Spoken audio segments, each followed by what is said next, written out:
Welcome to Echoes of New Eden. I am your host, Rambo. Seems like a while since my last episode. I did have a job change and I took some vacation time off. Now, right back on schedule. This week I had the latest game news. I decided not to do the roundtable this week, seemed to have had a short weekend. But I did get to have a sit down with Captain Benzie, and we talked about a number of things. Let's dive right in.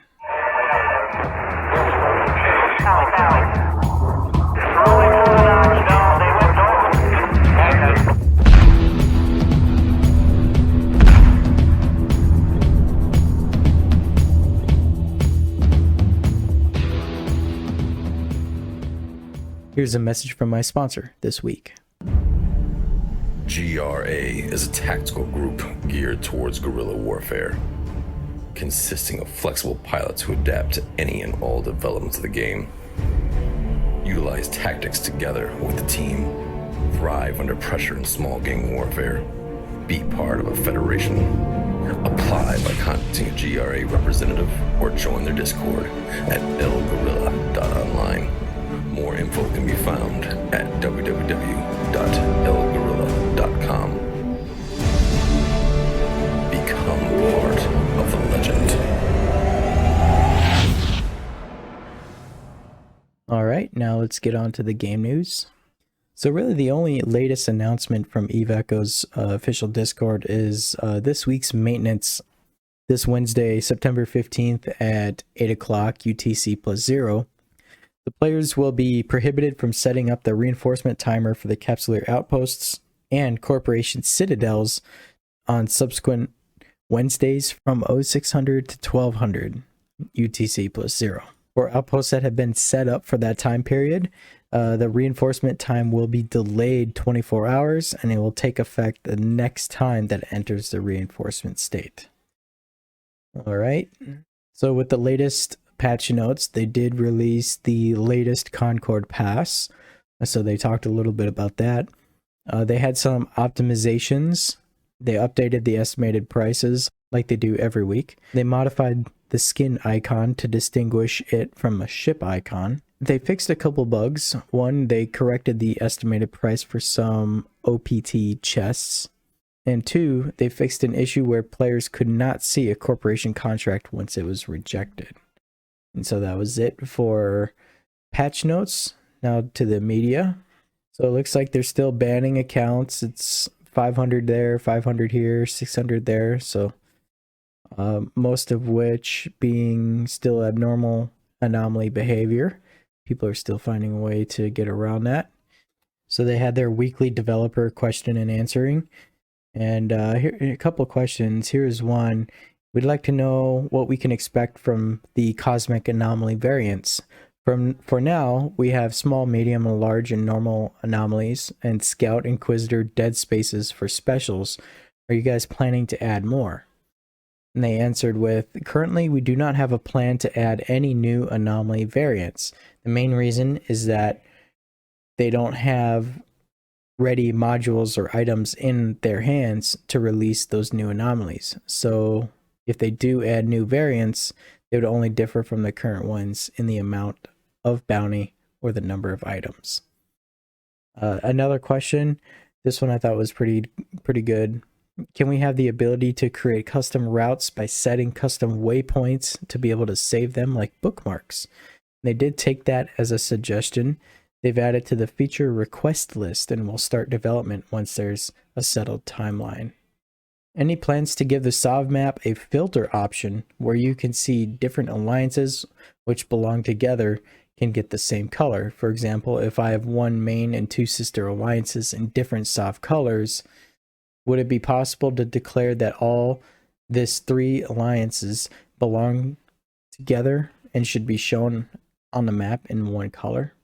As this is not a frequently used feature, they may not develop it soon. Their priority recently will be development of the capital ships and other related features. So they took that as a suggestion as well. And they here's another one. Would you please fix the war games rank system or a way for a team to win? I lost 10 games in a row, taking me from 2,000 down to 1650 because the teammates AFK are killing me instead or just not paying attention. Please don't punish others for their bad teammates that we don't even get to pick. And the answer to that was they'll be bringing in self-made team feature into the game soon. A team consists of trusted friends will surely stabilize the win rate. Of course, indeed. So that's about it for the media. Let's go into player support news. So in the player support news, they did show the developer weekly Q&A and how you can submit the questions for that. And it's actually a menu in-game, and this I didn't know. But you can go through the settings, the customer service, and then there's a checkbox for developer weekly Q&A. And then from there, you should be able to input your questions. So that's good. If you need help finding that, that is in the player support on the Eve Echoes Discord. So with that, we're skipping the roundtable this week. We'll get right into the interview I had with Benzie. He does talk a lot. You also heard my baby girl in the background a couple times playing with her toys, but that's all right. This was a pretty lengthy interview, but I enjoyed it. Let's check it out.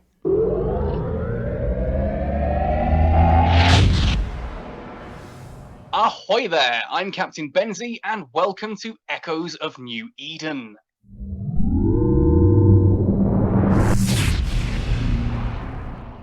Ahoy there, Benzie. Welcome. What is going on? Not much, it's all good. Thank you ever so much for having me here. Oh man, thank you. It's really my honor. I'm a big fan of yours, always have been since I started the game, and I'm just so glad to finally have you on the show.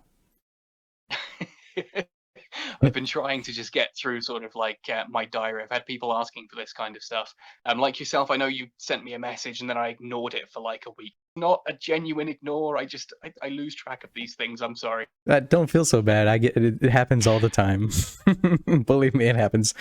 Some of these bigger named people just in New Eden in general, I understand they're busy people and they don't have time for me. So I just make do with it and and move on.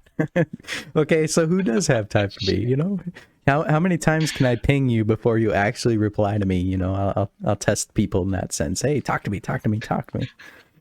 So it's the nature of the content creator, right? Doing a podcast like this, so it is what it is. Fair point. So I'm here now. Yes.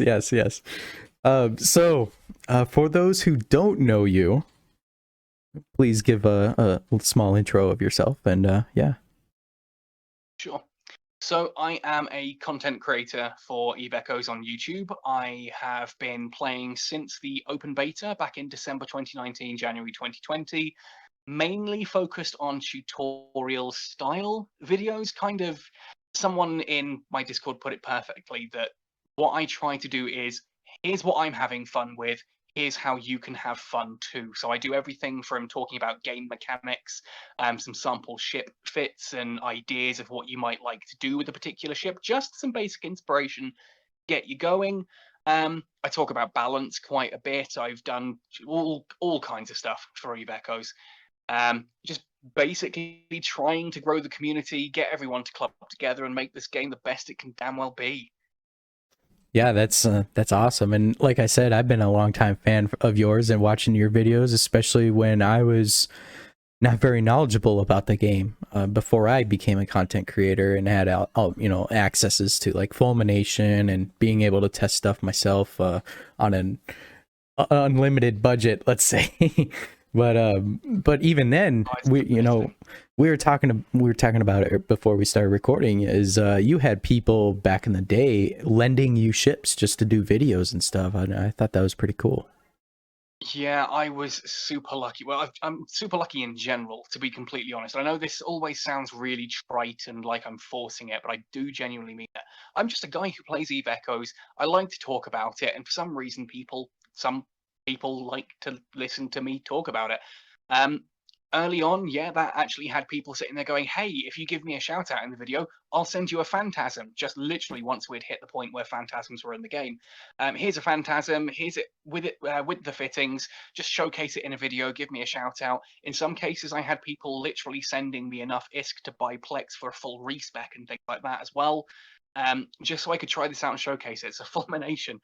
Oh man, the Fulmination content creator test was the best thing to happen to me. It made me showcasing things that I normally wouldn't fly that bit better, because I've got my two main characters. One's in battle cruisers, and of course everyone knows the frigate and the destroyer main. So if it was a cruiser or a battleship or things like that, my goodness, things were expensive early on. Trying to sort that out. But yeah. Yeah, it's nice to have that, and then that following too. You know, give people shout outs. You get ships, and I mean, I've gotten a couple faction ships too. I've even had a fan of the show say, "Hey, I'll give you a faction frigate," and I mentioned, I think I had my wife on like a roundtable talk or something, and I discussed it. And he's like, "Well, your wife too. She plays the game. So what kind of faction frigate does she want?" So I had to ask her. I was like, "Hey, a fan of the show is wanting to send us ships." You know, I can't really say no. Yeah, her and I both ended up getting ships, and I think he was just quitting the game for whatever reason, and he had stuff, he had materials to build the ships and send them out. So I thanked him for that. Sad But to hear someone leaving, but yeah, same time, at least you get a bit of fun out of it. And the community, genuinely, the support that they have for content creators has always been fantastic, I feel. I've not always been so lucky with games in the past, but Eve Echoes, really, it's been an interesting ride, I think. You know, you get the downs that you see on things like Reddit and that, but the way the community can club together for stuff like that, just the things people do just to support each other, it's really cool. And that's ultimately all I've ever wanted. Just to make content to help build this community, and just like you said when you first started out, you know, I was trying to make videos to get people to just get over that initial skill barrier and into New Eden, enjoying flying ships. Once they're over that, I saw people like my wife and a couple of my friends out here who picked it up, tried it for a couple of days, and just couldn't figure out what they wanted to do with it or how it all worked, and so they quit out of frustration. And I didn't want that. So thank you for your support, and indeed to anyone else out there listening who ever has supported any of the content creators. Content creators genuinely, I believe, make a community a better place. The more of us there are, the better the community's doing. Yeah, for sure. Now we have quite a few, but there's a lot of content creators just make battle videos. You know, they record their battles or PvP stuff. You know, along with yourself, I don't think there's really any others that do like tutorials that's considered a official content creator. I mean, early on we had Excoundrel and Sovereign RPG both did similar sort of stuff. Sovereign kind of went a bit more into the news and day-to-day life, and Excoundrel unfortunately left Eve Echoes when League of Legends Wild Rift first launched. That was a game he had been waiting for, so for him that just took up all his time and energy. Beyond that though, when we talk about like guys like Gengar and that who are going out and showcasing videos of them in fleet battles or solo PvP roams, B8KD is one of my favorite channels, because he teaches me stuff. I'm sitting there watching his videos, and same with Gengar and these other guys doing these fleet videos and, you know, solo roams. I'm looking at their fits and seeing what they're doing and how that works. I'm getting an idea of all that kind of thing. It also means that for someone like me who doesn't necessarily have time to go around and try and get perfect footage of PvP, there are other people out there showcasing that kind of content. I can sit there and go, well, actually, I've done a video on the Succubus and I really like this ship, but if you want to see it pushed to its absolute limit, go watch B8KD. He's got some amazing bits and pieces, you know, showcasing that. It's why I've not bothered redoing a Gamma video at the moment, because he is absolutely slaying it with his. There's no need for me to, you know, to double up on that content. So you have actually branched out to what's that other game, Lagrange? How's that? Infinite Lagrange, the other mobile space game by NetEase. Yeah, that's been an interesting one. It's a 4X or a real-time MMORPG. I normally don't really like these games. I've played things before, like Nova Empire and Hades Star and stuff, and they always felt just like pay to win. It's that kind of, oh, gather some resources, now you've got to upgrade your base, and oh, if you spend money, you can do it faster. Infinite Lagrange tickles that kind of fancy of me to play a strategy-based game. My channel actually originally started with a Command and Conquer mobile game, Command & Conquer Rivals.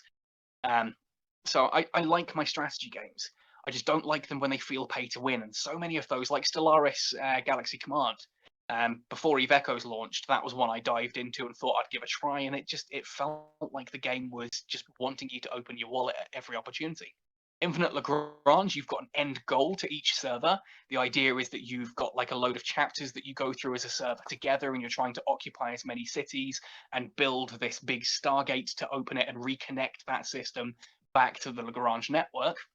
And once you finish that server, you carry your blueprints, your ship blueprints with you, but you have to restart your base again on a new server that's even tougher, that's got more enemies, more people from other alliances that have all joined together and are going up against you.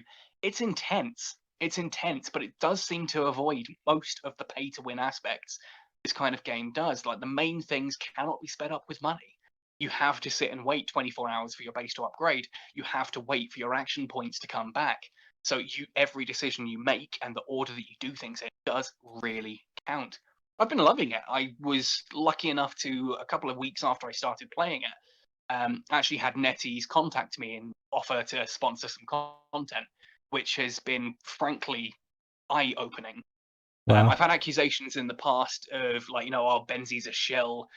He's secretly on NetEase's payroll. No, I've never been through Eve Echoes. Infinite Lagrange, I'm not even technically on NetEase's payroll. It's a secondary company that just works on behalf of. And I've made sure that my contract has complete creative control in there. If I want to turn up one day and say, actually, the new balance patch is absolutely terrible, it's ruining the game, they need to sort this out ASAP, I want the right to say that. My opinions are my own and will always be my own. Yeah. I'm not here to support the developers, I'm here to support the game. There's a subtle difference. It often looks like I'm supporting the developers and sort of saying, hey, they're doing great.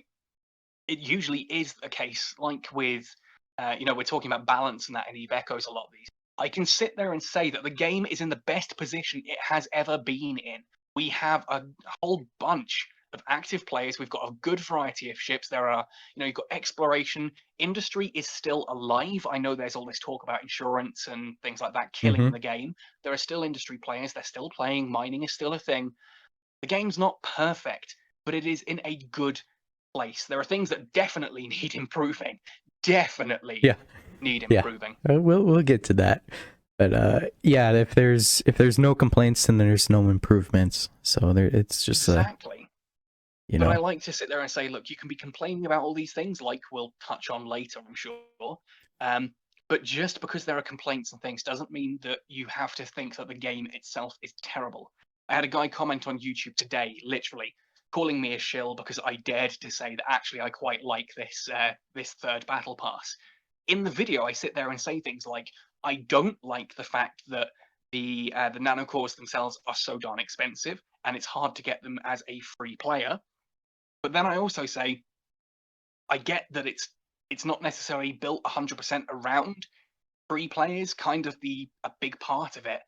Whether you agree with it or not, a big part of these Concord passes is that they are trying to get a bit of extra actual cash to put into the game. It's excellent that you can buy so many things with Plex, like with ISK. You can earn your ISK, make your Plex, and buy your Combo Omega and things like that.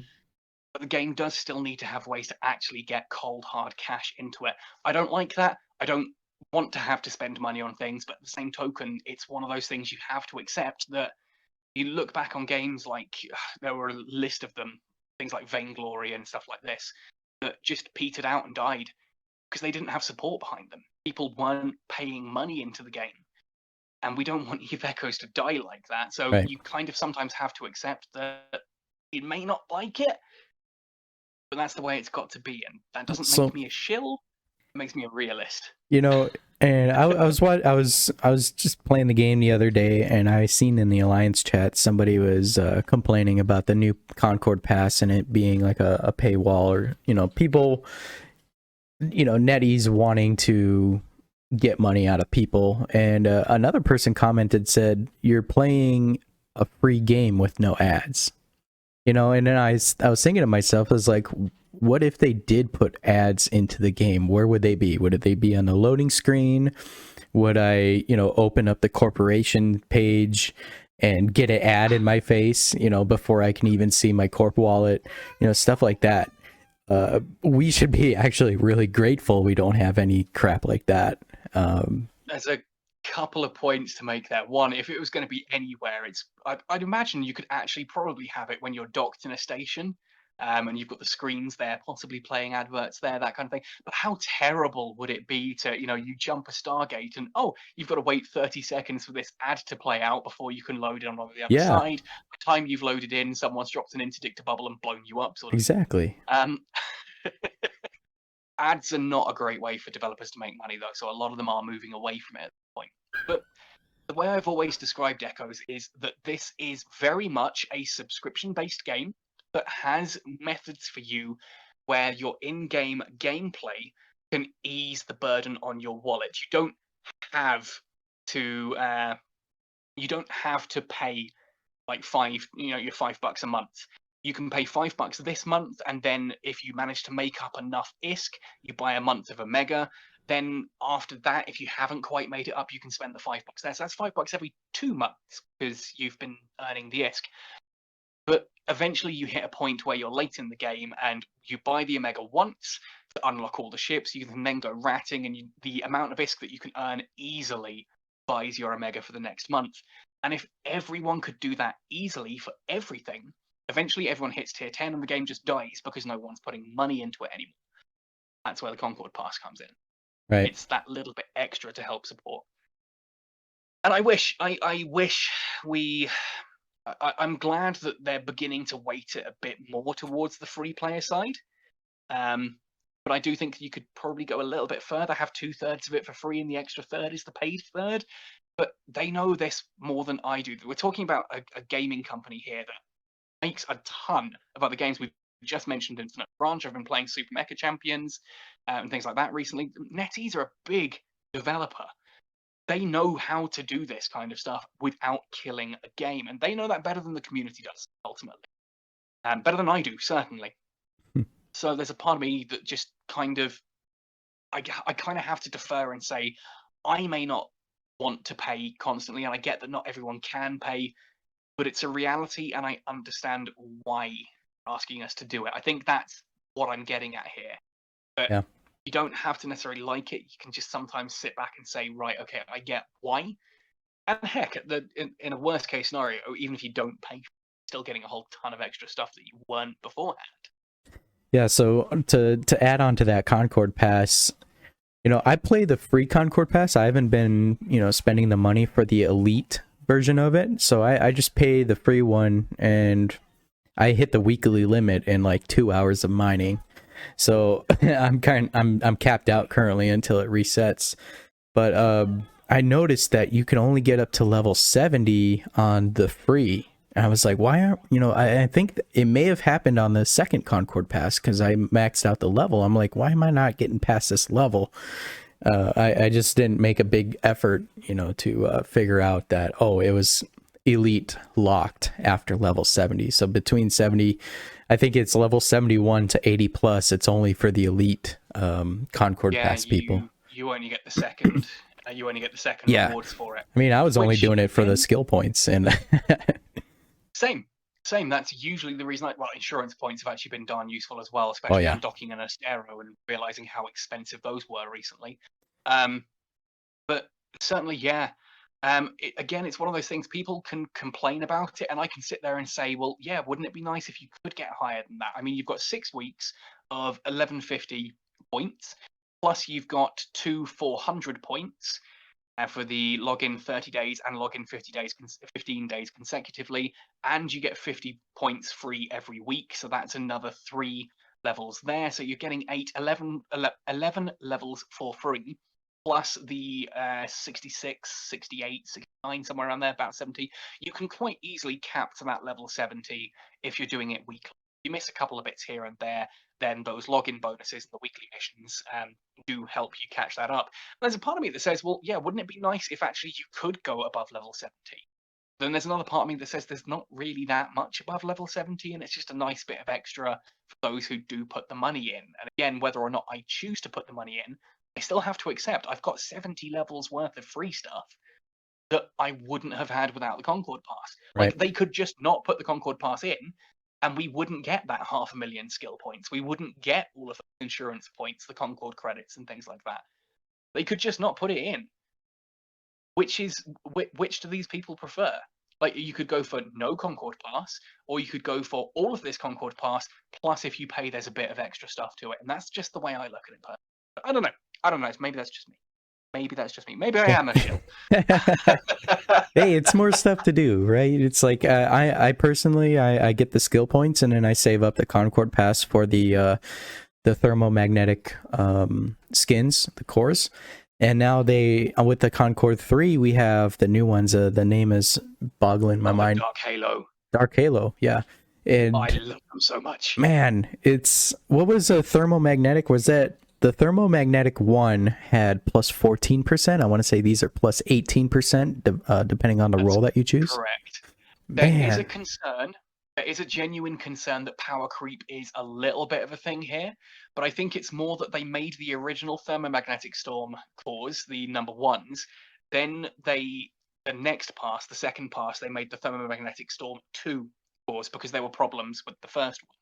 Obviously, with things like not having missile bonuses or drone bonuses for certain ships, the thermomagnetic storm 1s were pretty underwhelming. So what they did was they made the thermomagnetic storm core 2s, which had like missile bonuses for things like the Raven and the Drake, and they had drone bonuses for things like the Myrmidon and the Dominics and stuff like that. But in order to not make the people who already had the thermomagnetic storm 1 feel left out, the thermomagnetic storm 2 had better turret bonuses as well. So it was kind of a power creep there. But yes, it is now kind of going across to the Dark Halo, and I'm a little bit worried, is this going to continue? Yeah, what's the next one? Is it? Yeah. Plus 22% damage. Yeah. Woo! Oh my gosh. Yeah, and then... not. Yeah, it's like I spent all that time getting the Thermo 2s. Now they come out in a month, and I have to get the Thermo 3 that's, plus 22%, and I don't know. I'm hoping this isn't going to be the case, because at this point in time, I really think that what they need to do is to address the fact that currently, if you want to upgrade a nanocore, you need to obviously go out and get all those items that you upgrade at the different data banks and things and the chips. There are the triangular ones, and those are only currently available in the Concord Pass. And at the current rate, in order to get to level 5 of a nanocore, you need to do 8 Concord Passes to completion, assuming that you don't have the RNG. That's too much. That's too much. We need those triangles to be available in the game outside of the event, or we need the amounts dramatically reduced and that RNG removed. Because that's just not fun. So that's just not fun. Tell me this, and I'm not really sure. I haven't tested it myself, but on the Thermo 2s or maybe the Dark Halos, you can roll for the bonuses. So say like the Coveter 2, if you have like strip mining, whatever, and then like cargo hold capacity, there's a button that you can press to like refresh those rolls or those attributes, so you can maybe get one that so maybe you can get one with like stability, warp stability or warp speed or something, something different. Have you tested that? Do you know if that's true? Yeah, absolutely. So for using the Hurricane one, for example, I've gone for the Hurricane Thermomagnetic Storm 2 core on my main Hurricane character. I went just straight for the additional damage. I think it's 18% turret damage directly on that. It's a nice little buff. Then you can level up your core. You have that first primary attribute to start with. You then use the skill chips and things like that. Not skill chips, nanocore chips, combat chips, that kind of thing, to level up your nanocore. Once you've leveled it up to level 1, the game randomly generates a secondary attribute. Now, in the case of the Thermomagnetic Storm 2 for the Hurricane, the first one of these that I got was actually missile damage, and that's useless to me. It's a turret ship, it's fitted with turrets, I don't have any missiles on it whatsoever. I then needed to spend additional items to re-roll that that's right. To be something more useful. I remember you complaining about that. In addition to that, in order to get to that point you have to spend these items to level up. The first level up, it's just two level ups you need to do. You get it to 50%, and then bam, it completes. It's a chance that you'll do it. And later on, you've got you have to level it up 4 times to get it up a level. You have to put in materials 4 times to level it up, and each of those is also a random chance. So you might get all of the data cores and data chips and things like that you want to get it up to from level 4 to level 4.4 or whatever, and then it fails. And then you've still got to get another 4 times those materials to get it up, and that's where this comes ridiculously expensive with these triangles, because if you save up enough triangles to theoretically get you from level 4 to level 5, you have to hope that RNG is in your favor and that you'll actually get to level 5. And then once you do hit level 5, you need to cross your fingers again and hope that the bonus you get is one that's actually useful to you. Right. And what is worse about this, and really upsets me, is that you get things like, for example, flight velocity plus 8%. And then one of the other random attributes is flight velocity plus 11%. So even if you get the stat you want, you now have this horrific choice in the back of your head of, well, I've got the flight velocity. Do I want to re-roll it and hope I get the better one? And that's just not fun. Right. That's where nanocores stop being fun for me. I've not leveled any of them up beyond level 2. My Hurricane is at level 2, and other than that, I have not leveled any of them for this exact reason. Yeah, so with this Concord Pass, I'm waiting for, I'm torn because the Maelstrom is my baby on my main account, and they don't have a Dark Halo core for the Maelstrom. Did you look into that? Did you ever see that? I was looking for battleships, but they didn't have it for Maelstrom, though they do have a Thermo 2 nanocore. And so I'm only about 2,000 Concord points away from the Thermo 2 for the Maelstrom, but I'm a little bit disappointed that it didn't have it for Dark Halo. So I'm almost kind of like on the edge of spending the points, but yet not spending the points, because maybe in Concord 4 they would throw a Dark Halo on the Maelstrom. Yeah, and this is another concern, and it's not a fun situation to be in. It really is not a fun situation to be in, to get to that point where you're like, well, I finally got the points, let me upgrade, let me buy that nanocore, and then I can start to upgrade it. And then a couple of weeks later, after you've spent all those points, after you've poured a load of time, energy, and effort into, upgrading it, something better comes along. And that, to me, really speaks to the fact that netties absolutely need to get a hold on of this kind of power creep idea and say that all of these stats now have a limit. So the big example of this is that for a lot of the ships that have the Dark Halo, a lot of those are ships that don't have the thermomagnetic storm. There is some crossover there, but for the most part, it's this ship has the thermomagnetic storm, this ship has the Dark Halo, and they're fairly comparable for the most part. Issue is, and where I really start to feel bad for people, is when they've spent all of the money they had, for example, getting the Will of Steel nanocore in the last battle pass, only for that to be categorically outclassed by the new Dark Halo.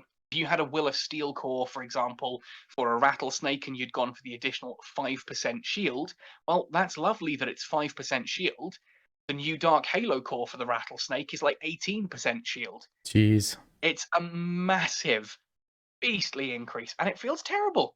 Yeah, it feels terrible to be that face. player and going, yeah, and I get why you'd lose trust in netties if that happened. So they need to sit there and say, right, 18% is the biggest this stat can be.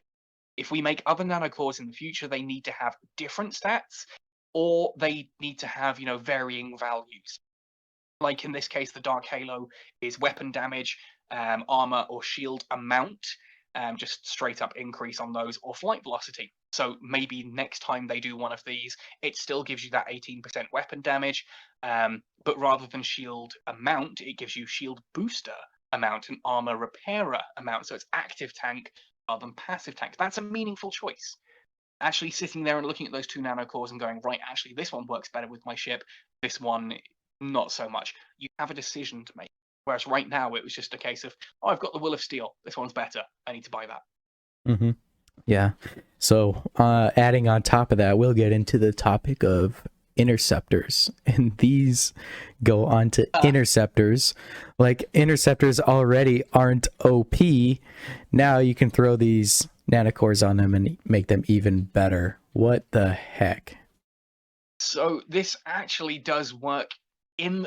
So I'm going to jump back. First of all, hands down, yes, interceptors, in my opinion, need a massive nerf. Just for the simple fact that they do entirely too much. When you've got a sandbox game like Eve, in order to balance it, you've got to make sure that you have meaningful decisions without.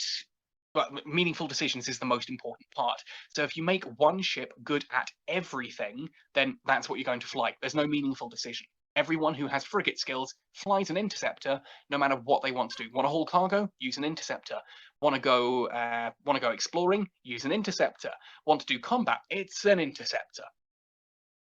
There's no choice there. But equally, making it so that interceptors are useless for everything except intercepting takes away that choice. Like, oh, if you want to go exploring, you use the explorer.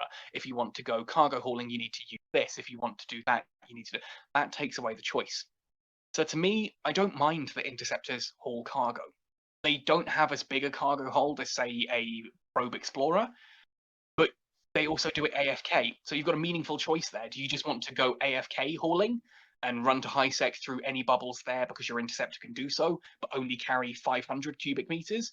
Or do you want to carry 2,500 cubic meters, but you have to use your covert ops cloaking device and that to actually run any of the gate camps? It's a choice. Interceptors currently, though, just do entirely too much. There's no counter to them. There is no way to counter an interceptor. Right now, if an interceptor does not want to engage you in a fight, there is no way for you to catch it. And I don't have a problem with that in and of itself. It's an interceptor. That is the point of this ship. It's good to get in, to tackle, wait for the big boys to come with the interdictor spheres, and then GTFO out of there. So the fact that it's hard to catch, the fact that it's bubble immune, the fact that it can cargo haul doesn't bother me. It's the fact that it can do all of that and out DPS a faction frigate. That's where the problem comes. Yeah. So when you take an interceptor and you take off its current nanocore, so for example, someone running an Atron 2 interceptor with the Serpentis NCO, that basically turns it into a high-powered Daredevil. It's a lot more expensive, but it does everything a Daredevil does and more. However, if you take that core off it, suddenly the Daredevil gets its web bonus as an advantage, and it's got its DPS as an advantage, which the Atron suddenly doesn't have.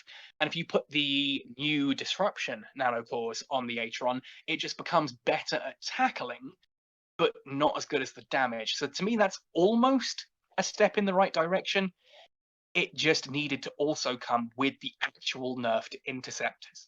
So with what would be a proposed interceptor nerf? I think a lot of the talk is to take a high slot off to kind of even out that DPS.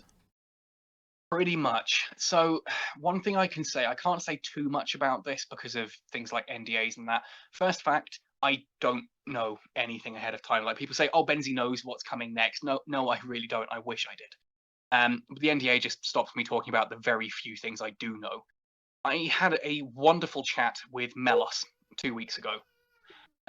Melos and I sat down in Discord. He typed out some questions for me. I gave some questions back and gave my responses. And one of the things I really want to say about that is this guy's clearly very passionate about getting this game balanced to a point where it's fun and fair for all. And he clearly wants this game to do well. It's not just a quick money grab. It's something he wants to be doing for a long time. And we got onto the subject of interceptors and destroyers. And the reason I talk about destroyers here is we would talk about the interdict. Now, interdictors, the netties have a document basically where they're looking at each individual ship and its different types, and it's kind of its functionality. So Interdictors, for example, next to Interdictor, it had plus tackle, minus tank, minus speed, minus DPS. And that was kind of the point. that when the Interdictor destroyers came out, they were doing a lot more DPS than the design brief intended for them, so they nerfed them down to those 2 high slots. The interesting part is that next to the Interceptors, they've got plus tackle, plus speed, minus tank, minus DPS. They do more DPS than most of the destroyers do, and they definitely out DPS every single class of frigate. So by NetEase's own internal idea of what an interceptor should be, they're doing too much. Again, they also are just doing too much in other ways, shapes, and forms. The fact that they're cargo hauling doesn't bother me, because I do still cargo haul in a probe covert ops because I can carry a lot more in it. It just requires me to actually be attentive at my phone, and when I hit a gate camp, I play with the covert ops cloak. It's a meaningful choice. Even when scanners, even if they do fix the exploration frigates to have 3 mid slots so that they can actually go exploring properly, it's still a meaningful choice there that the Explorer gets bonuses to scanning and has the covert ops functionality, whereas the Interceptor, you're going to have to rig more, but it gets the bubble immunity. It kind of, you still have a meaningful choice. The trouble is when it comes to combat. Currently, Interceptors do entirely too much. The fact that they can do all those things and the combat is the issue.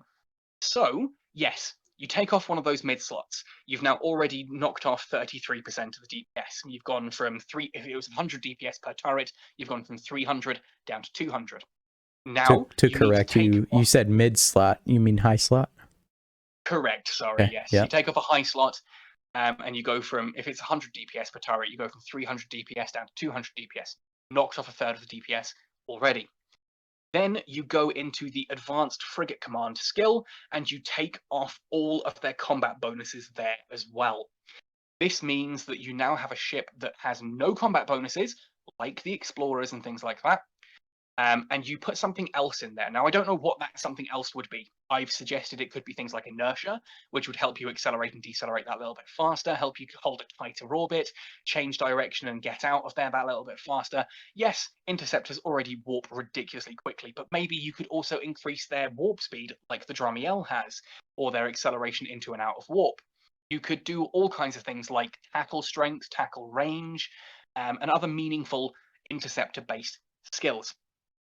Get rid of the DPS, and suddenly, going from 3 high slots with those bonuses down to 2 high slots, using the Slasher 2 Interceptor as an example, it drops down to 35% of its current DPS. So if you've got that Slasher all the way up to 500 DPS, it's now all the way down at whatever 35% of 500 is. I don't have the capability of doing that kind of maths off the top of my head that quickly. But the downside of this, and the problem with this, if you're someone who likes to go and do solo PvP or even fleet PvP in small ships, what's your alternative if they take out Interceptor's DPS? We don't really have anything else at Tech 10. Now, with the Dark Halo cores, I think actually the faction frigates do pick up the pace there and become an excellent combat alternative for a very similar price to what we're already paying for a Tech 10 Interceptor. So to me, that kind of self-fixes itself, but I would still like to see things like a Rifter 2 or a Rifter Assault. My ideal dream would be have every single type of frigate up at Tech level 10 represented. So using the Minmatar as an example, we would have a Slasher 2 Interceptor, alongside a Rifter Assault or Rifter 2, a Breacher 2 Assault, a Burst 2, or a Burst 3, sorry, and a Vigil 2, and stuff like this. Every single one of those frigates should be represented at Tech level 10. And yes, that means you've got 6 or 7 frigates at Tech level 10, but frigates are all about their versatility. They're cheap, they're fragile, but they're versatile. Mm-hmm. Having spoken to Melos about it, the developers are absolutely aware. The content creator channel on the official Discord was lit up the other day. Joseph came in and sort of said, look, if we do this, how are we going to do it? And there was a big discussion. I gave my ideas. Gengar gave some ideas as well. And Joseph said, right, okay, I've been talking to a lot of people in the community. He's presented it to the developers. We have had word back that the developers are keen to figure something out here. They're just trying to work out exactly what the best way of doing that actually would be. So The big news here is that even if we don't know when the next balance patch is, my personal feelings is that it's going to be January before we get the next main patch. The way that the developers have been talking, and the way that Joseph has been talking about this, like how urgent is this compared to X, Y, or Z, and all of us were very much like, yeah, this is absolutely the most urgent thing in my personal opinion that needs to happen. Like, as much as I want the Explorer frigates to get that third slot, as much as I want new ships out of Tech 10, as much as I want the hacking minigame for exploration and all these other things, in my opinion, fixing interceptors is one of the most vital things that can happen to Eve Echoes as a whole. Certainly more important than blasted carriers and dreadnoughts, but hey, apparently I'm alone in that one. Right? But it's nice to see. It's nice to see that the developers at least are agreeing with this. They're going, right, okay, we get that you people are saying this is urgent. We're listening. We're looking into it. I'm hoping this is not, I say January for a balance patch simply because we've got no information on the Trello right now, and the Trello goes right up until December. So the earliest it can be is January. It was originally scheduled for August. So I like to be positive and think that it's going to be early next year. I'm hoping January. But Yeah. I'm hoping that the way the developers are responding, that this looks like Interceptors might get some kind of change before then. This might be something that happens as part of our weekly maintenance. Yeah. And in my opinion, it needs to. Yeah. I don't know, maybe that's just me. What are your thoughts on this? Well, yeah, pretty much experiencing them myself, and being in these interceptor rooms and using them for hauling, back and forth from high sec, and they are overpowered. It's a DPS on them is ridiculous for what they are, and I don't really do too much else because I really only go into interceptors just to go to high sec and back. Really, I don't even really do roams that much. But I'm always in other stuff like my battle cruisers and industrial ships, or my maelstrom. That's basically it. But I get court mates that talk about it, and we get reds that come into system, and that's all they use interceptors, and you can't stop them.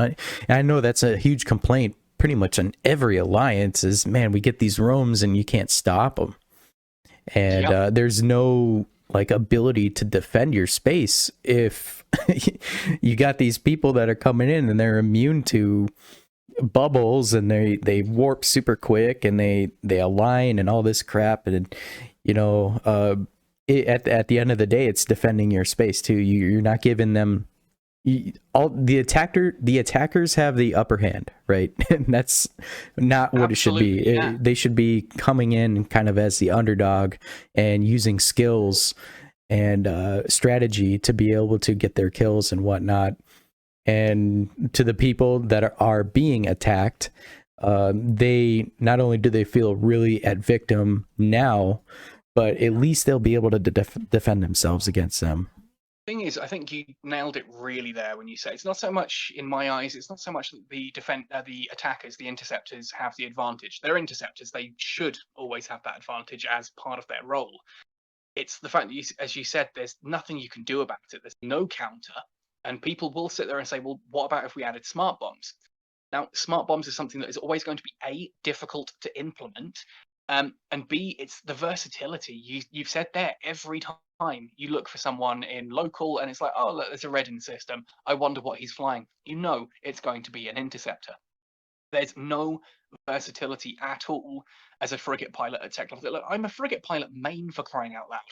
And I'm sitting here saying that our best card, our trump card, the card that does everything, needs to go away. I need to rip this card up and do something else. Yeah. I spent 3.5 billion on an Astero, literally the day that people were getting the debris and building Asteros. I spent 3.5 billion on just the hull so that I could go exploring in something that wasn't a blasted interceptor. I know that's not what, the Astero's not worth that much. I don't believe the Astero's worth that much. But I was willing to pay that to get out of flying interceptors. Somebody saw you coming, damn. Someone in my own alliance, believe it or not. Oh, gee, couldn't even give you the homie hookup. he did message and say, look, I'm selling it at this ridiculous price because that's what people are willing to pay right now. I said yes, and I'm one of those people. Yeah, And it's I think interesting to they're see that talking to people about this with Interceptors, a lot of the people crying out for nerfs aren't just people who are salty that they're losing ships to Interceptors. A lot of them are Interceptor pilots themselves saying, there's no point me flying anything else. I hit tech level 10 and everything I do is an Interceptor. The game's boring for me now. I go into faction war games and I fly an Interceptor. I decide to go for some real PvP and it's an Interceptor. I want to haul stuff. It's an Interceptor. I want to go exploring. It's an Interceptor. Yeah. In the last Astero I seen for sale was just around $1 billion, and I was almost about ready to pay it. I was like, if you say 999 million, I will pay for it. If it's 1B or higher, I'm not saying I paid $1 billion for that ship, but I want to say they're down to just over $1 billion now.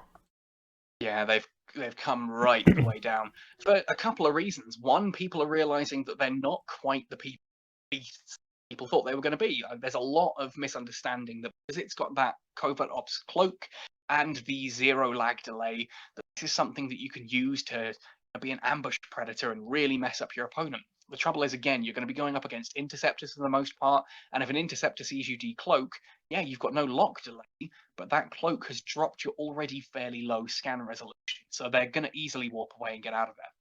Besides, if you're using an Astero for actual scanning, you've got a wide range scanner, you've got a relic analyzer, and a data analyzer. You've got no tackle, so they can just warp away. Anyway, you have to go for a very specific fit if you want to try that PvP, and I just think that there are other ships better. I honestly think that the Worm works better in PvP than the Astero, and trust me, I've seen some fantastic stuff. I wish I could send you on screen or something.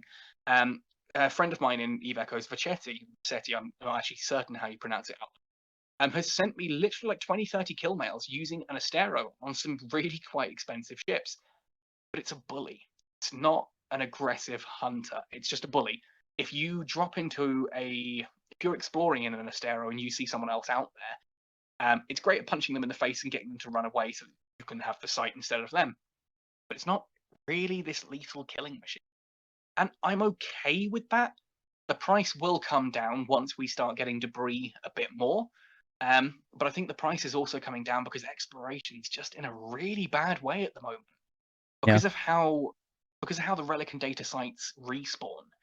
When you clear a relic or data site and it despawns, it goes on a timer. And from what we can gather, again, I've not had this confirmed by the developers or anything, but from what we can gather, it's 108 hours is what they told us is the full respawn timer, but it appears that chance increases over time. So if you run the math backward on that, we're basically saying that you get a 0.8% chance additive every hour after it spawns. So the first hour it's 0.8, then it's 1.6, then it's whatever that is, plus 0.8 every hour until it respawns.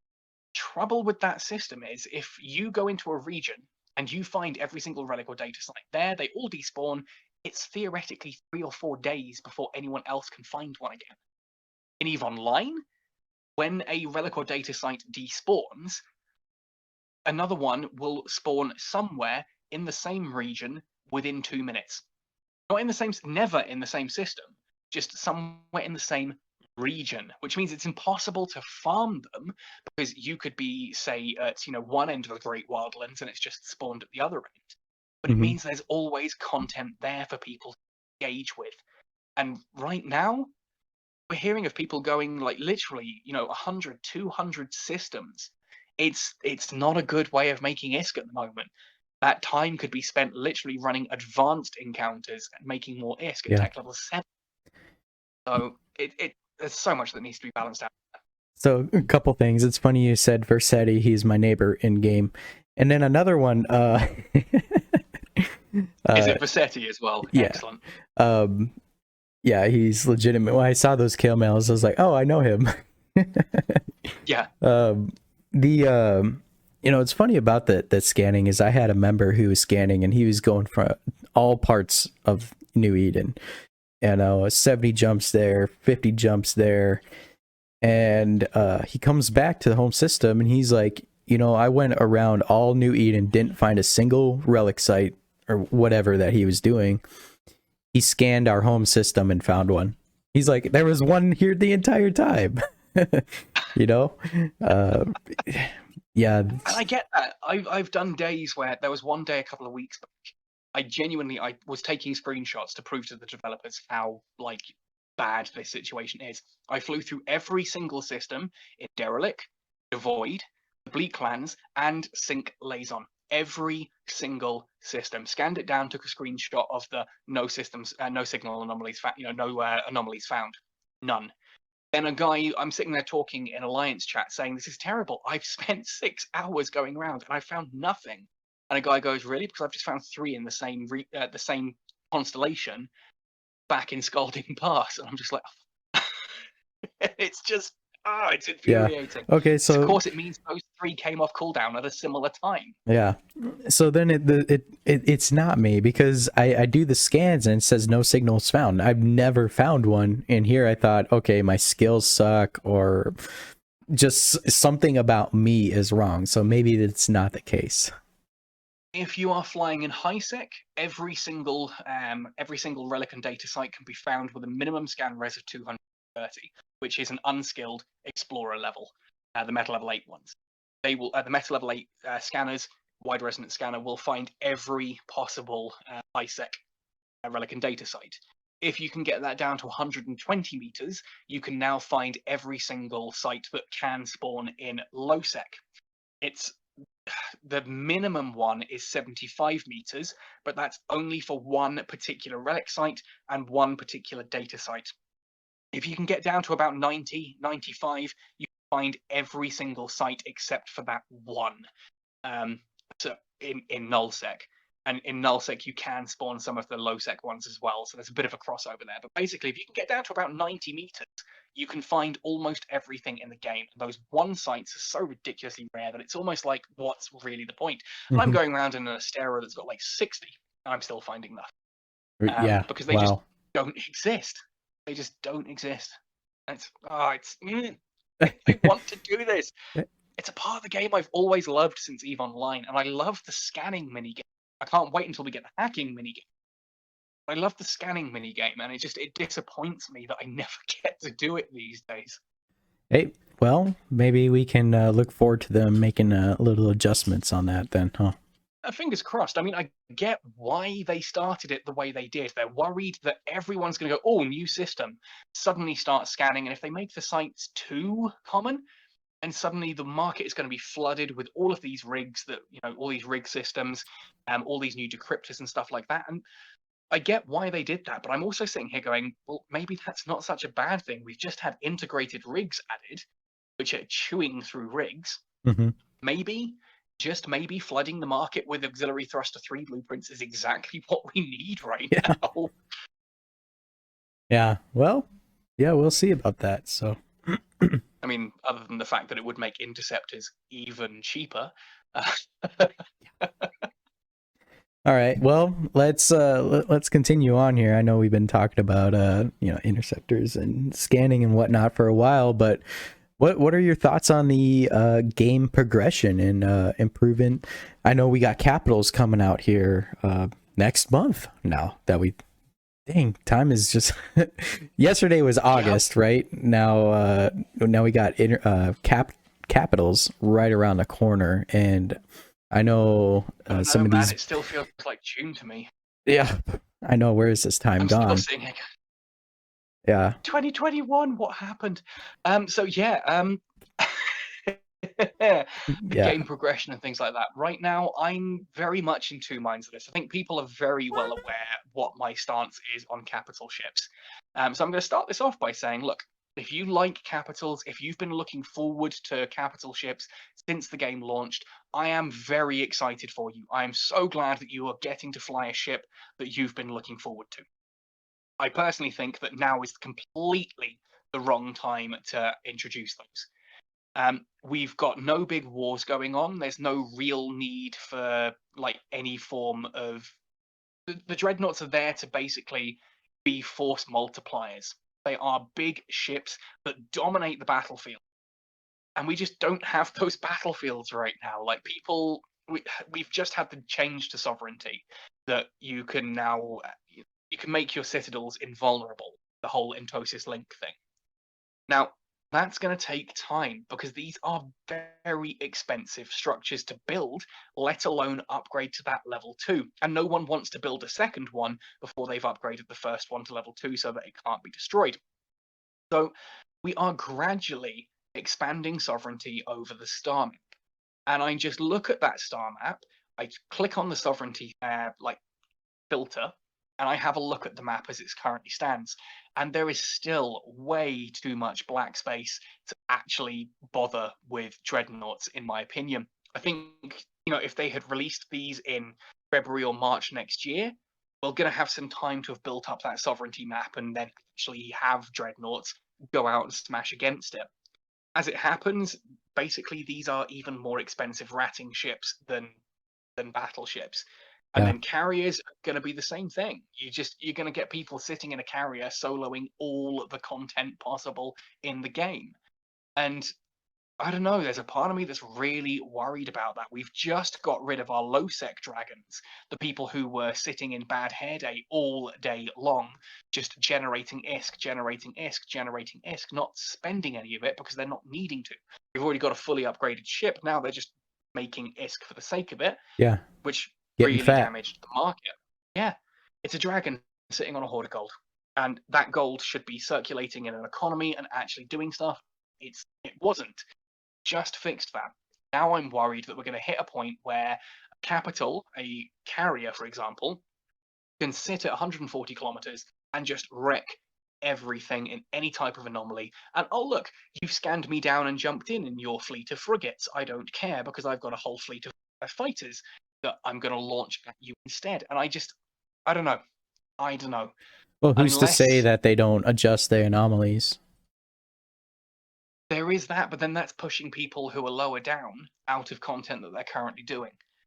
So to me, it's just, I'm excited for people who are excited, but myself, especially as a frigate pilot, I'm sitting there going, this actually reduces my gameplay even further.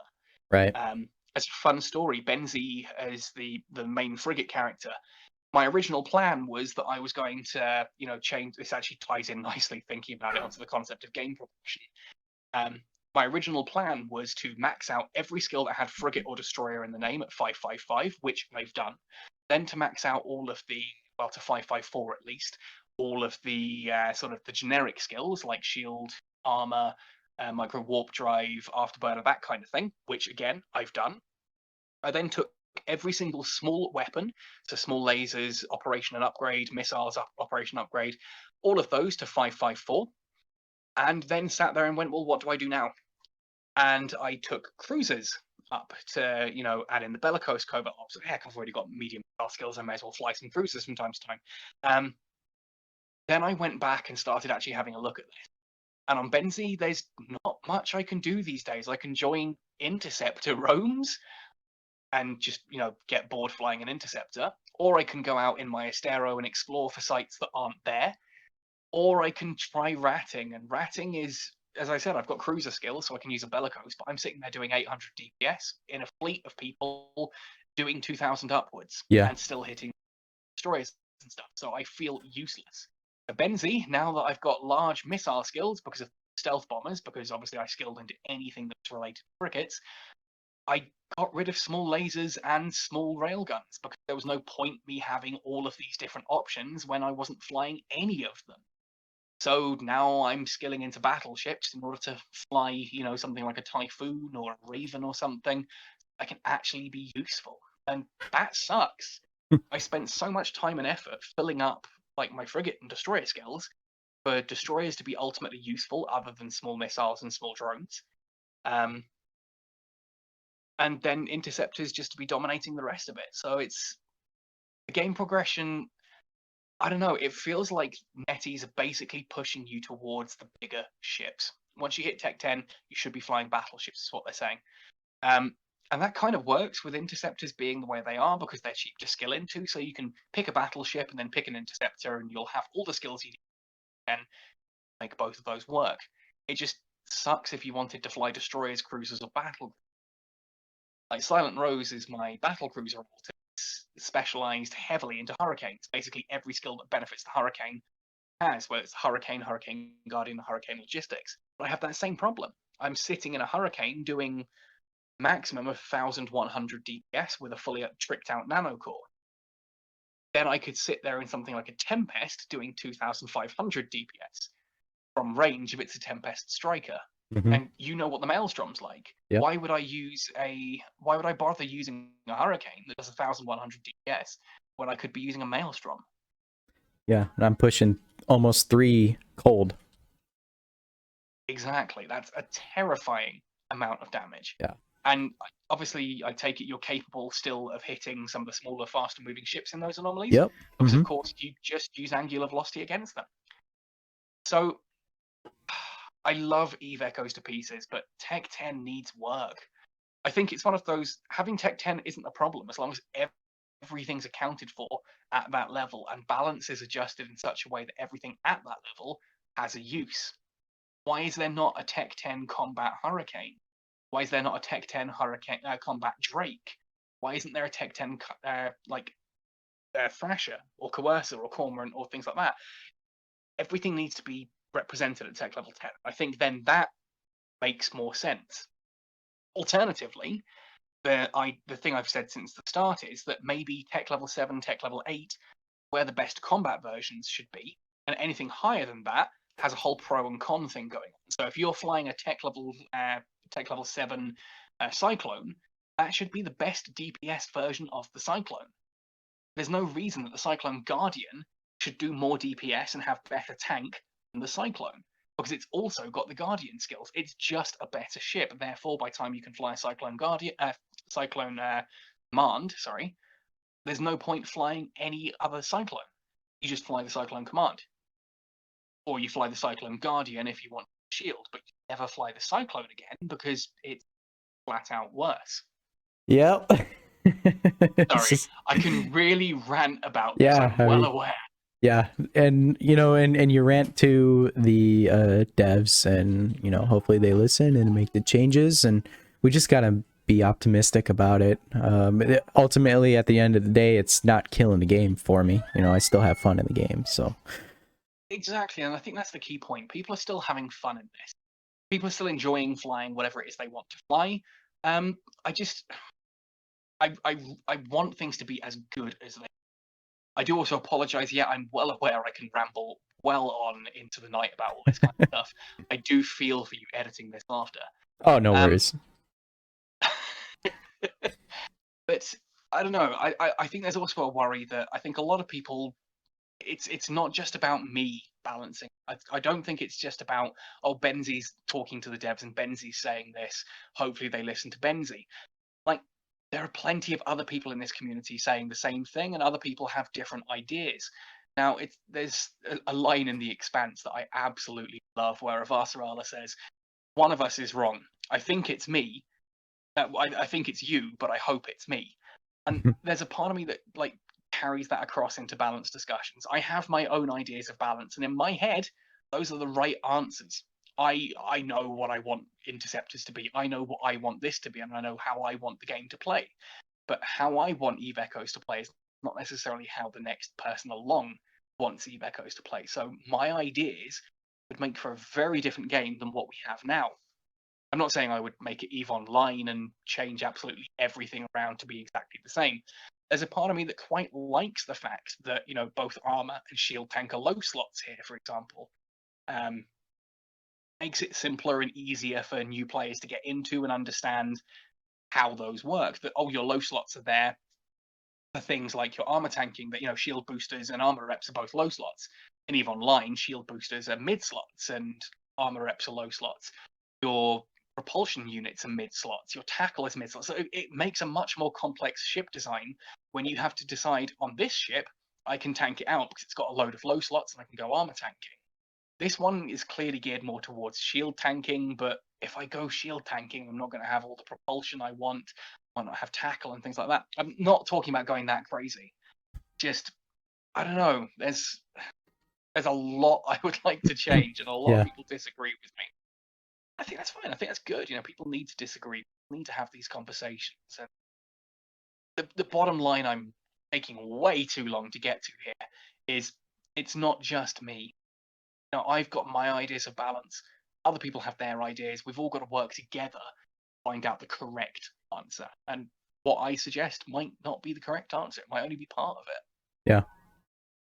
Yeah, they weigh in a lot of different suggestions, and try to balance out to see what would work the best. So, and there is a danger that you've got to be careful when you listen to multiple different voices. We in the West have a very different way of interacting with our developers than like Chinese games do. In China, it's very much seen as the developers make the game. It's their job to make the game. Therefore, they know more than I do. And it's just very much hands off. The developers get on with their thing, and the game was just kind of go, okay, if I enjoy it, I'll keep playing it. If not, I'll move on to something else. For better or for worse, depending on which way you want to look at it, there are pros and cons to both ways. In the West, the communities are a lot more integrated. Developers, we want to talk to our developers. And I think if you come from EVE Online, where you've seen how active CCP are with their community, we're utterly spoilt in EVE Online. Like, the developers in that game interact more than is healthy, I think, at times. But they love it and we love it. I just think that when it comes down to it, the loudest group of voices doesn't necessarily mean they're right. There's a lot of people complaining about scanning and sitting there saying, oh, I want this and I want that, and I hate the fact that I can't sit in bad hair day all day. But it's a good thing for the game that has been fixed. It needed to happen. Insurance is another one. There's a lot of people complain about how insurance is implemented and cry out for the ISK system online where, if you blow up a ship in there with your insurance, you get paid back in ISK. It's so easy to exploit. You just decide you don't want a ship anymore, you blow it up, and you get all of the ISK back for it, buy another ship. It doesn't incentivize the things it's supposed to incentivize.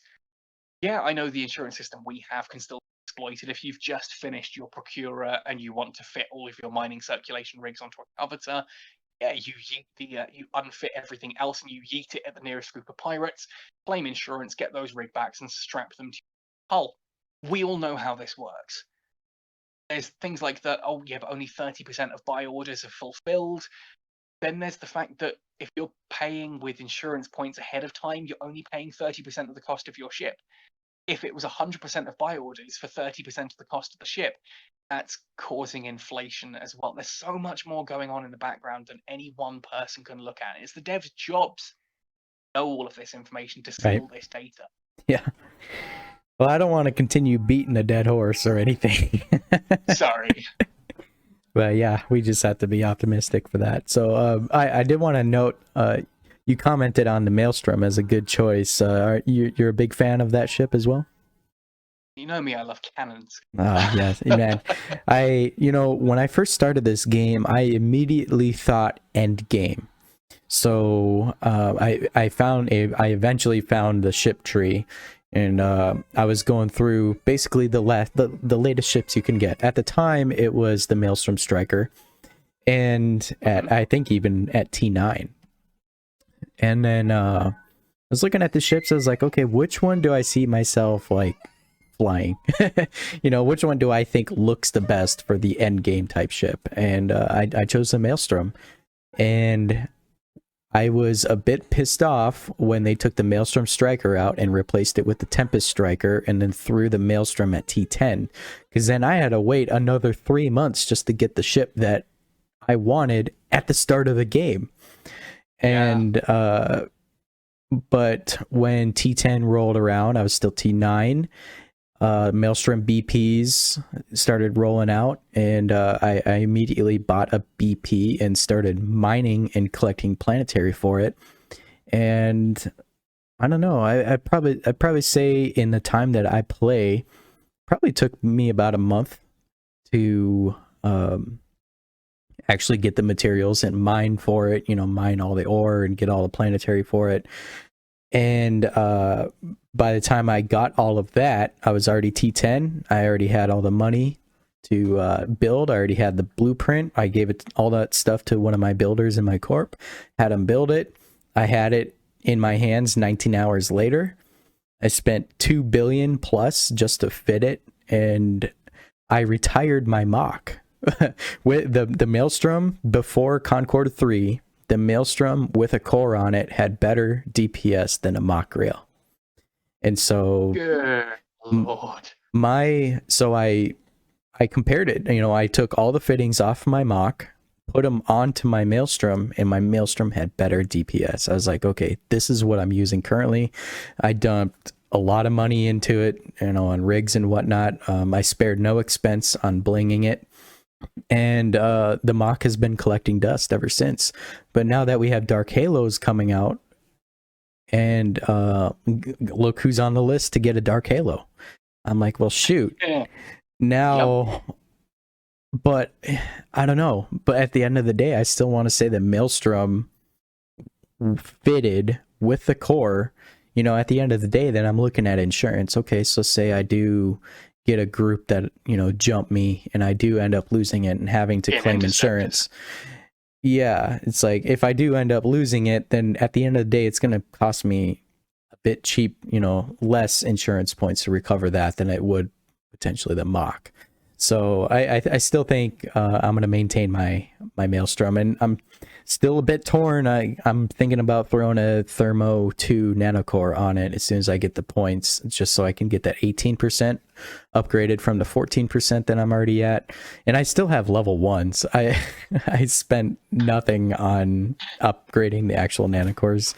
I don't know, maybe I just don't have that, I wouldn't say dedication, but it's probably the time, to be able to get all that stuff. It's a lot of effort to do it. Yeah. It is such an effort. So, yeah, the Maelstrom is my baby, though. I love that ship. That's a cool looking ship, and I'm surprised to hear that actually that it can get higher than the Macariel on DPS. I say surprised. That said, before you try like anything like that, have you seen Silky recently put out? Well, I say recently, he started the project 6 months ago. An Eve Echoes fitting tool. It's available on Android, iOS, Mac, Linux, and Windows. You put in your character skills. You can then just pull up all of the stuff there, try out a fitting, and actually see how it works out side by side. So you can have a look at your Maelstrom in game, and then you can try fitting the Macariel in that same gear with the new nanocore on, and see if it actually does come out in better DPS or better stats compared to the Maelstrom. Of course, the Maelstrom, the other big bonus of it, though, is the fact that it gets it's shield booster. And it gets a shield booster bonus. Yeah. 37.5%, I think, at full training or something like that. That's a lot of extra healing. That is a tanky ship, which means if you do get caught by a fleet of Interceptors, you're going to be around for a little bit longer while help comes to you. Hopefully you get help. Yeah. Definitely that. Well, when I first got it, I immediately fit it for anti-interceptor. I think that's something everyone does. Like, the first thing you do, you get your battleship, you put all the tank on it you can, and then you strap on everything you can to make sure you can do. This is the other thing I'm worried about, going back towards the whole Interceptor conversation here. But they're not just dominating the small ship game. They are basically shaping the meta around everything else as well. You look at an Interceptor, and so you look at a battleship or something like that, and the first question you ask yourself is, can this handle an Interceptor? Yep. I'm not going to go back into an Interceptor. Yeah, immediately when I undocked it, it was specifically to combat an Interceptor. So, have you had to test that yet? I've tested it, and I know the pros and cons, but I'm not going to make that public. I'll tell you. I'll tell you once we stop recording. How about that? But sounds like. So, but yeah, moving on. And you were talking about earlier. You mentioned that there's no big wars going on, and which is true, because it looks like SHH had wrapped up the war up north, with Fireflies basically not disintegrating, but it's a D word. They got like dismantled, I guess you could say, and they got spread out. Some joined GenFed, some joined SHH. I think some even joined No, and so that war is pretty much wrapped up, and it's cooling down. I know you were part of the Southern War. Yes. Yep. And dude, I have to ask about the hat. And when Mama told me about that, when Mama Rex told me, I was like, wow, that was so cool. You commented on man. my podcast that day, of the Yep. all the good things about it. But That made me laugh so much. I genuinely, I was howling, absolutely howling. My wife was sitting next to me. She knows what's what's transpired recently in the game at that point as well. And a friend of mine has sort of suggested, "Oh, listen to this podcast. It's got all this in it." And it's like, I know what's going on. Yes, absolutely, I'm going to listen to this as well. And it hit that point, and she's like, "Wait, are they talking about you?" And I'm like, "Yeah." And then she said that whole line about like when she goes into work and they ask what they did over the weekend, and her line was, "I beat an African warlord and stole his hat." yeah. Epic. And if other Just, people in the room are like, what is she talking about?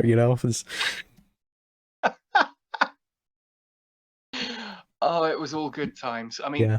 that entire war was hectic, but it was incredible. There was a point where they landed in one of our NPC stations and they just occupied our empire for like an entire week. So every time you undock to anything, there's someone jumping you trying to blow your ship. It was insane. A lot of fun. I've said before, some people get really salty when they lose a ship. I only get upset when I lose a ship if it just didn't do anything. So like losing a crew or in a gate because of a bug where the game just didn't load properly. That sucks, and that made me angry. Launching a worm at an Abaddon only for the Abaddon to run away and leave me alone in one of the Tech 10 storylines. That was hilarious. That was absolutely hilarious. And so for me, the war was a lot of fun. We learned a lot. We grew a lot as an alliance. And when everyone else sort of stepped back, when they came into the peace talks and everyone sort of said, right, okay, well, it looks like the war's ending. I can't remember if it was Mama directly. Someone suggested, oh, we also want his hat. And I sat there and people were sending me screenshots of this. I wasn't part of the peace talks myself. I just sort of got a load of screenshots from our executors and stuff. And I just went, you know what, let's do this. And I messaged Mama and I said, look, how can we make this happen? She gave me the details. I shoved the hat in a box, shipped it back to my folks in the UK. They then put it on delivery to the US. Sure enough, she did an unboxing stream, and there's my hat now with Mamasaurus live in person. I've replaced it since. Okay, yeah. I bought myself another one. Every month, I have a consignment, like not a shipping container. It's just a cardboard box full of stuff from the UK comes out here. So like chocolate, sweets, the occasional little board game, and bits and pieces I need, like my new microphone and stuff. Nice. So I've got a new hat sent out in that the month after. But yeah, there was like a month period where like no hat, and I'm sitting there feeling sad every time I want. Yeah, like, you were just Benzie. You were just Benzie. You weren't Captain Benzie. Exactly, and that made me sad. Like there was a period where I was doing sort of live action intros to some of my videos, and I had some really cool ideas for some of these. Like I can't do it because I haven't got that right now. Yeah. And I don't want to be on camera without it. But yeah, no, I'm glad people had a laugh at it. It was just one of those. This would be funny. It would be funny. Someone suggested it, so let's make it happen. We now actually have a capsuleer outpost in our home system called the Hat Stand. Someone at one point in time created a character called Captain Benzie's Hat, and just used to fly around Newey. Yeah. There's a brilliant screenshot of Captain Benzie's hat appearing at one of our battles and yelling in all caps in local, "No, don't give me to the heathens." Yeah. Yeah, I remember that. Mama was talking about that. I thought that was funny because I seen a snippet of that character, and it was Captain Benzie's hat, and it where it tells where the corporation and the alliance, and it was in GenFed, or I think it was before it was in GenFed. I was like, oh, there's an actual character, but yeah, and then later it joined GenFed. Take credit for that. I wish I could take credit for that. That was just such an epic moment. And I think after, as I said, for me personally, I quite enjoyed the war. It was a lot of fun. I lost a lot of ships. It's also why I stopped turning up to Call to Arms as Captain Benzie or Silent Rose, because literally it doesn't matter what I'm flying, I'm always the first to be alphaed because everyone wants that kill mail. Yeah. Um, You and Damon but- Zell both. yeah, it's a curse. It's useful though at times. You can rock up to a gate camp and you're the distraction. People will. I've sat there before, and you've got that like raven sitting on gates that won't aggress because it knows there's a fleet by. Spots Captain Benzie. Oh no, it's going to open fire, and suddenly it can't jump the gate anymore. I lose my ship, and all my friends jump in and finish them off. And then the memes pour. Sucks that it. Yes, exactly that. And it's just, it's a curse, but it's good fun at the same time. But just I think after the war, so many people were like really worn out from it. That was a long war, and it kept changing, and there were so many sort of bad blood memes and things like that. A lot of people down. So when sort of Mama joked about that, and like both of us were just straight up like, let's make this happen. Let's cheer some people up. And I'm just glad it worked. Really glad it worked. Yeah. So well, let's so you got a new mic set up, and and you're still doing all your content creation through your phone still. So even this new mic that you have, you're still working it through your phone. You still get to continue saying, exactly. hey, I only create videos using my phone. It's one of those, some people have accused me in the past of it's not really just your phone, is it? And it's like, I'm not saying it's just my phone. Like I don't use a headset in the past, or this kind of thing. I have to use a router to upload my video. Does that mean I'm using not just my phone? Right. The point is that I'm not using a computer for any of this. Yes, it's entirely my phone. The new mic is a Shure MV88 Plus, I think it's called. It's a USB-C microphone. It plugs straight into the bottom of my phone. It's got a beautiful little tripod sitting up in front of me here, and it's a nice little carry case. I can just carry this around. Like, we travel a lot here in Zimbabwe. We often go up to my wife's mother at the fishing camp in Suna. So I can just shove this in a backpack, and I can still make content there. I don't have to lug something like a computer or a laptop and a full setup. It's just a little microphone on a little stand with my actual phone. I'm recording footage in-game on my phone using a screen recorder. I plug a microphone in and I record straight onto the phone over the top of that. And then the videos themselves are edited in an app called KinoMaster, which is on my phone. So the entire process is done using just this device. No laptop, no computer, nothing else on the sides there. Yeah. It's a challenge. Yeah. And one thing that's exciting is that this podcast is being recorded, and it's one giant test for your microphone, because this is the first time we've heard you use it. Yeah, I recorded a video this morning, actually talking about Silky's like Eve Echo's tool. On that's due out in a couple of hours from the time we're making this podcast. That was the first one I've personally tried with the mic, and I'm still playing with the settings, so I apologize if it's not great. I can modify this, and I'm still learning how to actually get it all working. But at least I don't sound like I'm in a bloody submarine anymore. Right. Yeah. Used to sound like in podcasts. All right. Well, you got any hints onto some upcoming projects? For me personally, not overly. I don't tend to aim too far ahead with my content. The simple fact that Eve Echoes is quite a swiftly changing game. Like, I know it's a long time between balance patches, but people keep coming up with new ideas. I wasn't intending to do a video on the worm anytime recently, but Frosty Jack just came up to me and was like, hey, look at these kills that I've done. I'm like, hell, I need to put that in a video. And then Rahman and all that came up to me with theirs as well. And so there's a nice little bit of just the community says, I want this, and I think it'd be really cool if that. And so I just put those out. I don't want to have too much in the long-term scope of things. That said, I am looking currently at trying to get set up for live streaming, trying to figure out how to do that entirely from my phone. Because I think that could be a lot of fun as well, but I still have my videos Monday through Friday. But I have something on the side that people can just interact with me directly, and I can showcase what it is that I actually like to do in the game myself. Like, I think a lot of people, I get accused a lot of the time that oh, all you do in game is frigates and destroyers, so your opinions of the game are based entirely around that. It's like, that's actually not true. I probably spend more time on my battle group than anything else right now. And so I think it'd be fun to sit down and actually stream this and chill and play the game with some people. But that requires A, me figuring out how to work this, and B, our internet company actually getting that fiber optic cable into our property. They told us it would be 8 to 11 weeks. That was September last year. It's been 8 to 11 months, and we've still not got anything. So we'll see. Yeah. We'll see. All right. Well, I think we'll start closing it out here. So if you have any closing thoughts or shout outs. No, at this point, as I said, the one thing I do just want to give a brief shout out to is genuinely that app that I mentioned.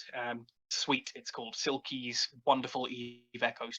It's a fitting tool, it's a market analysis tool, it's skill management, all that kind of thing, all rolled into one. It's free to download, it's an amazing project.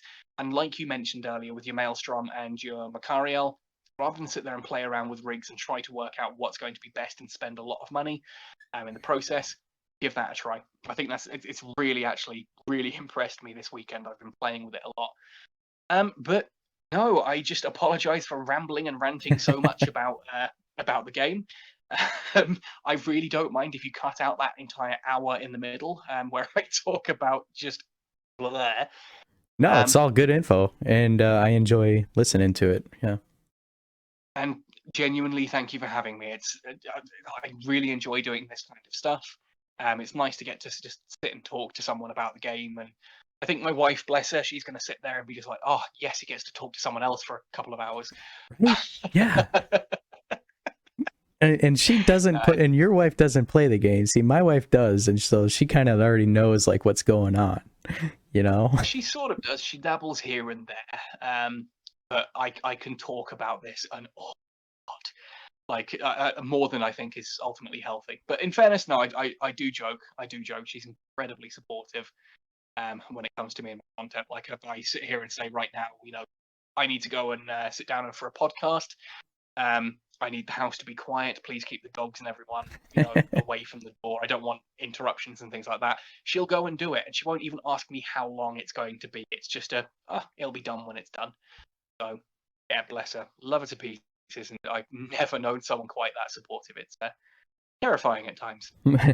Well, so shout out to her. So definitely a shout out to her. Well, Benzie, it was a pleasure talking with you, and I'm so glad that we actually got to sit down and have you on the show. So, man, it was nice talking to you. I hope to do this again. We will have to do this again. There's so much stuff to talk about, literally, and you're on the next level of Eve Echoes knowledge, and thank you. There's some people who disagree with that, but you know so much, you know, compared to even other content creators and casual players, like, you know, and we're talking about the Concord Pass and you just know these ships and their buffs and the stuff that, you know, what it's just crazy how much stuff you know. So it's just a thirst for knowledge and a ever so slightly overwhelming obsession with the game.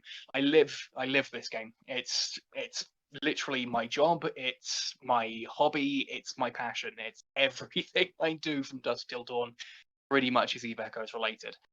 So there are definitely people who know more than I do about certain aspects of the game, and 100% I bow down to those people. And I'll sit there and say, like, yeah, there are plenty of people I have as a support network where if I'm not sure about a topic, I'll ask them and I'll get multiple opinions. It's not just me. There's a whole team that basically come together for this. That's what Cat Skull's about. No, I'm not promoting my my alliance and my corporation in your podcast. Just that's what we do. Yeah, that's what we do. But yeah, thank you ever so much for having me. Sorry that it took so long for me to respond and do all this, and sorry for rambling, chewing your ears off. It's all A-okay, man. Hey, I hope to have you on again. So until then, fly safe and take care out there. Happy sailing.